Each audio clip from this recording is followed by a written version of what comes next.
Docente, buenas tardes. En esta oportunidad a mi grupo le ha tocado exponer sobre la interculturalidad en la práctica psicológica y salud mental en el Perú.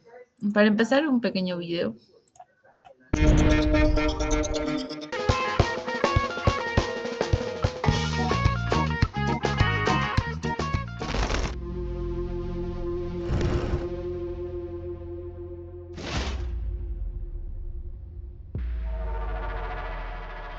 Si yo te digo psiquiatra, ¿qué es lo primero que se te viene a la cabeza? ¿A quién atiende? A uno puede que un loco. A los locos, a los que no están en sí también. El psiquiatra se supone que ve lo que si uno tiene problemas de locura, ¿no? Error. Un psiquiatra no solo atiende a quienes nosotros consideramos como locos, pero que en verdad podrían sufrir de psicosis o esquizofrenia. La depresión y la ansiedad son trastornos mentales que hacen de que 4 de cada 10 personas que busca ayuda profesional en un psiquiatra sea porque está deprimida y no loca.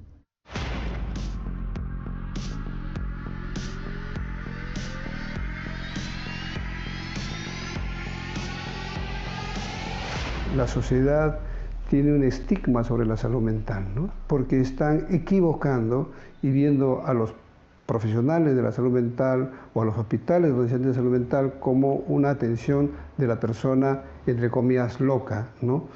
Y eso creo que es un gran estigma, ¿no?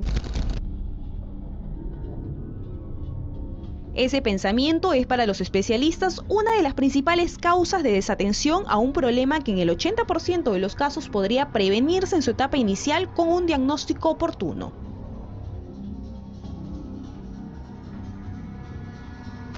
Los problemas de salud mental, a diferencia de los problemas físicos, es un problema que se tiene que resolver a nivel familiar. Y fíjate, los problemas de salud mental se resuelven en el primer nivel de atención.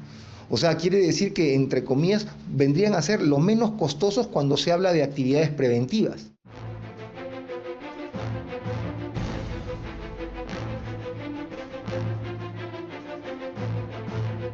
Sin embargo, en nuestro país la conducta es distinta. Aquí, aunque suene descabellado, de los 300.000 pacientes con esquizofrenia, apenas 1 de cada 10 recibe atención médica. El resto está en las calles en situación de abandono o, peor aún, en su propia casa, agravando su condición mental y física.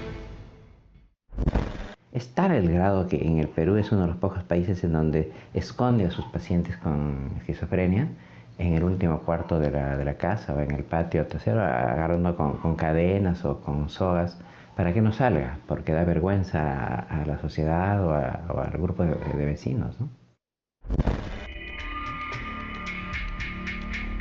El trabajo es arduo. Sensibilización e información es lo que nos hace falta para alcanzar mejores niveles en atención, pues la salud mental no solo corresponde a una política de Estado, está también en nosotros romper los prejuicios y crecer como sociedad.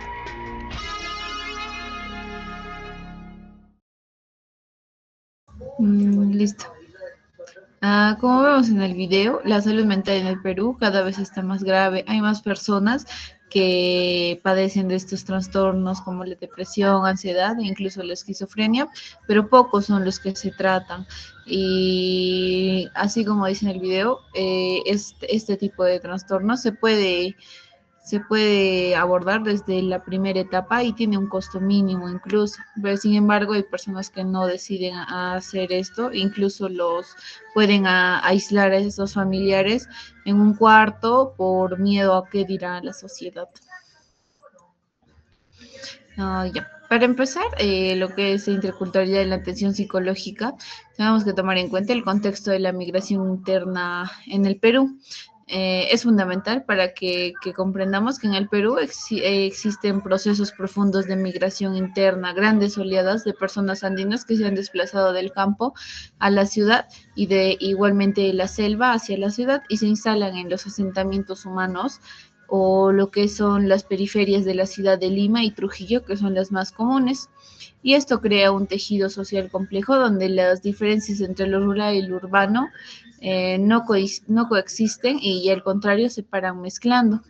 Estos migrantes llevan consigo su idioma, sus costumbres, sus formas particulares de entender la salud y la enfermedad y esto presenta desafíos únicos para los profesionales de la salud mental.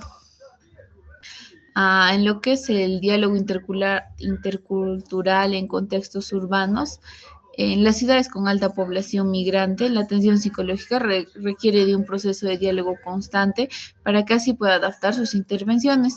Los psicólogos que trabajan en estas zonas urbano-marginales identifican la necesidad de comprender el contexto de vida de sus pacientes.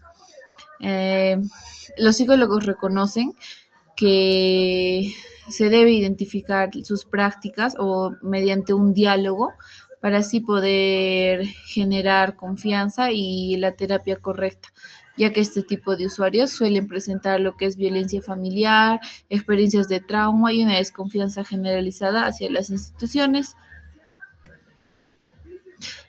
Tenemos lo que es la adaptación colaborativa e intervenciones, que como les dije el diálogo intercultural y cultural aplicado es el proceso de adaptación de intervenciones psicológicas para estas poblaciones específicas. Ese proceso puede ser impuesto desde afuera. No, no puede ser impuesto desde afuera, sino que debe surgir desde un diálogo entre la comunidad y el personal de salud. Estas adaptaciones no se deben tomar de acuerdo a las entrevistas de toda la comunidad, personal de salud, funcionarios municipales, líderes religiosos, entre otros, para que así se asegure que se esté cubriendo todas las perspectivas y necesidades locales de la comunidad. Ah, y las decisiones sobre cómo modificar los planes de entrenamiento, los componentes de la intervención y los sistemas de supervisión se toman de manera conjunta ya con los profesionales de salud y los miembros de la comunidad con el objetivo de aumentar la factibilidad y aceptabilidad de esta intervención. La comprensión de la experiencia del migrante viene a ser el diálogo intercultural, que también implica explorar cómo las propias personas migrantes y las comunidades que las reciben perciben su experiencia. Las mujeres migrantes en Lima, por ejemplo, enfrentan desafíos de adaptación significativo, pero se encuentran con comunidades receptoras que tienen percepciones variadas sobre la migración, que pueden ser positivas, negativas o mixtas.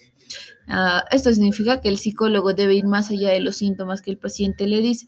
Es necesario que le pregunten al paciente el por qué migró, qué significa para él migrar y los desafíos a la nueva realidad que está viviendo y cómo la persona percibe su lugar en la comunidad que ahora habita. Por otra parte, en la terapia familiar o comunitaria se debe comprender tanto la perspectiva del migrante como del miembro de la familia que lo recepciona. Y esto es clave para abordar los conflictos y fortalecer la cohesión social. También tenemos los factores protectores en contextos de migración, que al contrario de lo que podría esperarse, la migración en sí misma no siempre se asocia directamente con peores indicadores de salud mental. Factores como la similitud cultural entre el lugar de origen y el destino, así como las relaciones comunitarias que se establecen, pueden funcionar como los protectores de la salud mental de estos migrantes. Las relaciones y las redes de apoyo en la comunidad de destino resultan cruciales para el bienestar de las personas migrantes. En la práctica psicológica implica un diálogo entre el paciente para identificar sus fortalezas, sus redes de apoyos existentes, ya sean familiares, paisanos, organizaciones comunitarias, y es fundamental reconocer que no son objetos pasivos, al contrario, son personas que construyen activamente su bienestar a través de relaciones sociales que establecen. Le doy el pase a mi compañero. Ya. Luego pasamos a principios para un diálogo intercultural efectivo. El primero es el reconocimiento de la diversidad interna. No existe una sola cultura, ya sea rural o urbana, sino que diferentes experiencias moldeadas por la migración, la clase social o el nivel educativo o la historia personal. El segundo principio es la co-creación del conocimiento. Las intervenciones no dependen, Docente, buenas noches. no deben ser simplemente aplicadas, sino adaptadas con la participación de la comunidad, valorando el saber local como un insumo fundamental y no como una barrera. El tercer principio implica el análisis del contexto. Es indispensable comprender las barreras estructurales como la pobreza, la violencia, la precariedad laboral que afectan la salud mental, ya que estas forman parte de un contexto cultural vital del paciente. Finalmente, la flexibilidad. El psicólogo debe examinar constantemente sus propios sesgos culturales, ser consciente de su posición de poder en la relación de paciente-terapeuta, evitando imponer sus propias concepciones sobre lo que significa estar sano o enfermo. Siguiente, por favor. Luego tenemos el diálogo como proceso activo. El diálogo intercultural en el Perú se presenta como un proceso activo, reflexivo, colaborativo. No se trata de folclorizar la terapia agregando elementos culturales superficiales, sino de integrar las realidades sociales y culturales en el núcleo mismo de la intervención. El objetivo final sería hacerla pertinente y efectiva a un país pluricultural y altamente dinámico. Siguiente, por favor. Luego tenemos la integración de la medicina tradicional en la salud mental indígena. La medicina tradicional en comunidades indígenas es parte fundamental del cuidado de la salud en muchas comunidades. Incluye conocimientos ancestrales transmitidos de generación en generación sobre el uso de plantas medicinales, rituales espirituales y prácticas de sanación realizadas por curanderos o sabios de sus propias comunidades. Luego tenemos la medicina tradicional en comunidades indígenas. En las comunidades indígenas, la salud mental está relacionada con el equilibrio entre la persona, la comunidad, la naturaleza y el mundo espiritual. Cuando este equilibrio se rompe, pueden aparecer problemas emocionales o psicológicos que se interpretan desde una cosmovisión cultural de cada pueblo. Alguna de las prácticas más usadas es el uso de las plantas medicinales para aliviar este malestar emocional o físico. Rituales y ceremonias espirituales para restablecer el equilibrio, participación de los curanderos o chamanes o sabios de la comunidad, consejos comunitarios de apoyo familiar como parte de un proceso de sanación. Luego tenemos la integración de la medicina tradicional en la salud mental indígena. Lo has adelantado uno atrás. Tenemos la importancia del enfoque intercultural. El enfoque intercultural busca reconocer y respetar la diversidad cultural en la atención de la salud. En caso de la salud mental indígena, implica valorar tanto sus conocimientos científicos como los saberes tradicionales de las comunidades. Hay beneficios. Por ejemplo, tenemos la integración entre la medicina tradicional y la psicología moderna, que puede mejorar la calidad en la atención de la salud mental. Además, fortalece la confianza de las comunidades indígenas a los servicios de salud. Luego tenemos aportes a la atención psicológica. Promueve una atención culturalmente pertinente, facilita la comunicación entre profesionales de salud y la comunidad indígena, reducir barreras culturales y el acceso a servicios de salud mental. Contribuye al respeto y valorización de los saberes ancestrales. Siguiente, por favor. Luego tenemos la adaptación de instrumentos psicométricos al quechua o aymara. La adaptación de estos instrumentos quechuas y aymaras son parte de reconocer la lengua o su cultura. No solo son palabras, no basta con traducir ítems. Se necesita asegurar equivalencia semántica, contextual y funcional. El objetivo de estas pruebas es hacer que respeten la cosmovisión y formar parte de cada pueblo, evitando imponer una lógica ajena que no puedan entender. Hay una metodología. El primero sería la traducción, con el apoyo ya sea de lingüistas o psicólogos bilingües para garantizar la fidelidad y luego pasamos a la validación cultural, revisando los ítems que reflejen las experiencias cotidianas y evitando conceptos ya sean desconocidos o urbanos. Después la aplicación de pruebas piloto en comunidades clave, observando la comprensión y pertinencia, finalmente el análisis psicométrico y evaluando la confiabilidad y validez, comparando resultados entre versiones entre el castellano y sus lenguas originales. Siguiente, por favor. Luego tenemos cosmovisiones regionales, entre Sierra versus la Amazonía en salud mental.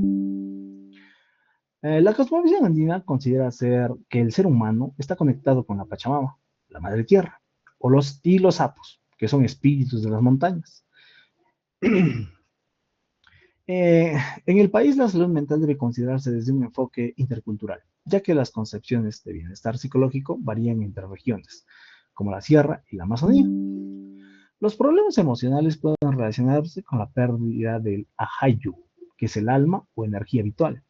Existen especialistas tradicionales como el Hampik o curanderos andinos o el Yachak o sabios. Estos realizan rituales de limpieza o pagos a la tierra para restablecer el equilibrio. Siguiente, por favor. Luego tenemos la cosmovisión andina, sierra y salud mental. Tienen características principales, entre ellas la salud se entiende como un equilibrio entre persona, comunidad y naturaleza. Existe una fuerte relación entre el elemento espiritual, como la Pachamama, y los sapos. Luego está el bienestar mental, que implica mantener la armonía con el entorno natural y social. Las enfermedades pueden interpretarse como un desequilibrio espiritual o energético. Esta cosmovisión andina pone al humano como un componente espiritual llamado Hayu, que que representa la energía vital o el alma. Cuando esta energía se altera, puede producirse enfermedades o malestares emocionales. Las prácticas para poder solucionarlo, van desde rituales o ofrendas a la naturaleza, curación con yatiris o curanderos andinos, uso de plantas medicinales, rituales de limpieza o pagos a la tierra. Siguiente. Luego tenemos la cosmovisión amazónica y salud mental. A continuación, mi compañero les va a explicar.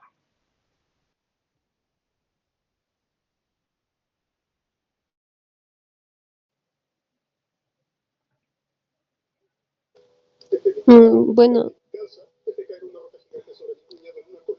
continuando con el tema, la cosmovisión amazónica y salud mental.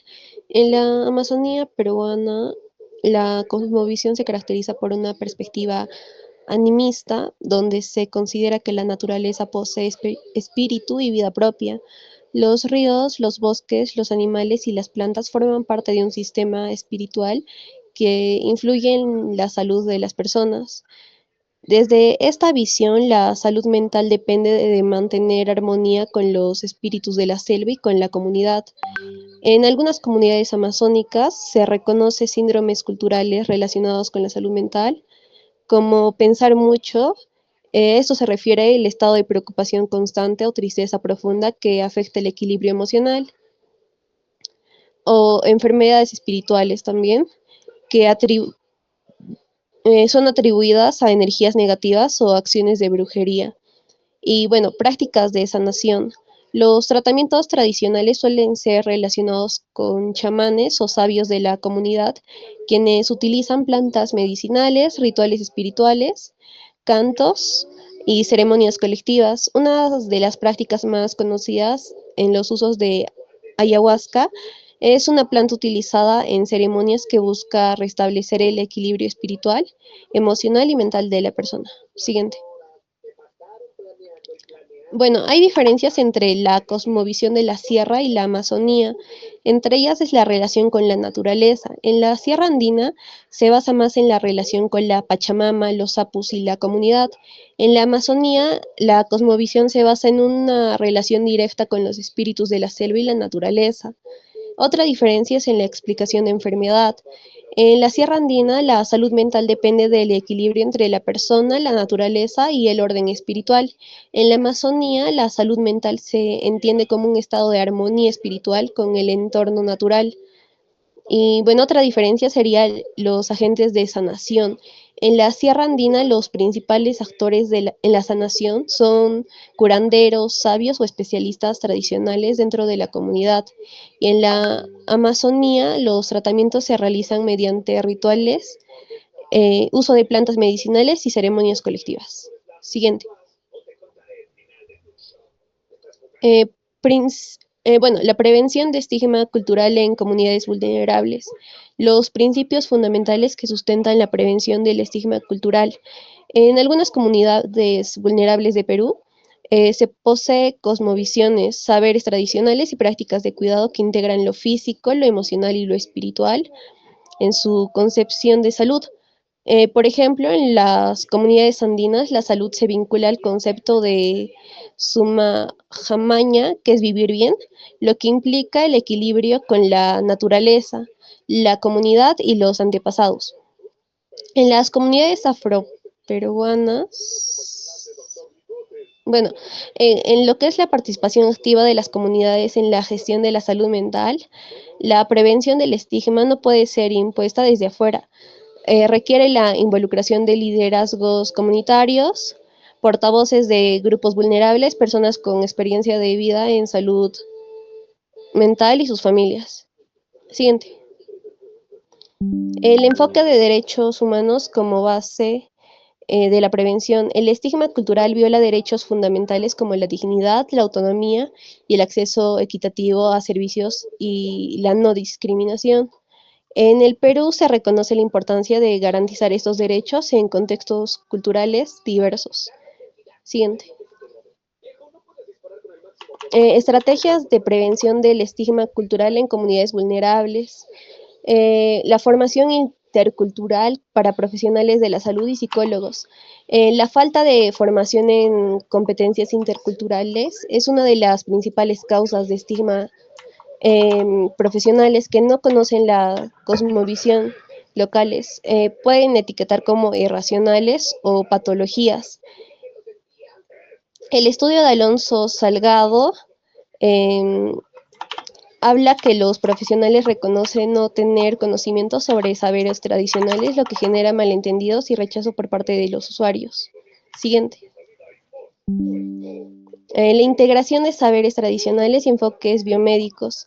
La colaboración entre profesionales de la salud y practicantes de saberes tradicionales como curanderos, yatiris andinos o santeros es una estrategia clave para poder prevenir el estigma. Esta integración reconoce que ambas formas de cuidado tienen valor y puede ayudar a las personas a acceder a apoyo sin sentir que deben abandonar su identidad cultural. Siguiente.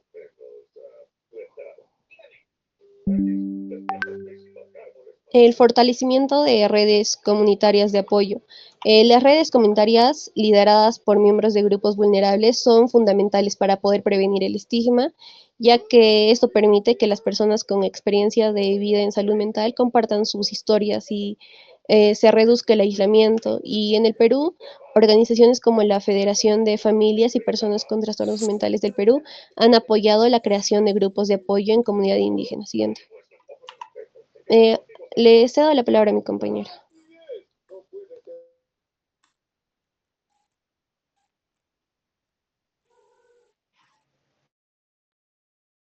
Bien, continuamos con lo que es educación interculturalidad bilingüe para la rehabilitación cognitiva. En el Perú, la educación intercultural bilingüe, la IEB, se usa para la rehabilitación cognitiva adaptada a la cultura y lengua quechua, aymara y lenguas amazónicas, mejorando funciones como memoria, atención y razonamiento.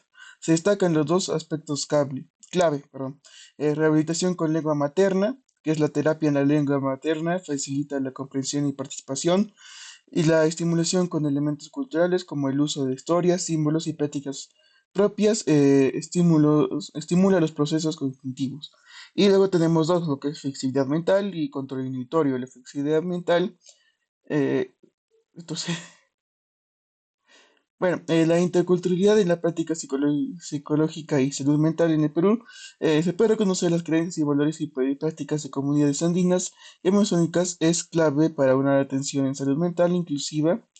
Una práctica psicológica intercultural debe incluir uso de la lengua materna del paciente o con trabajo de líderes comunitarios sociales tradicionales, comprensión de creencias culturales sobre la enfermedad, adaptación de técnicas al contexto cultural y beneficios de la interculturalidad. Siguiente.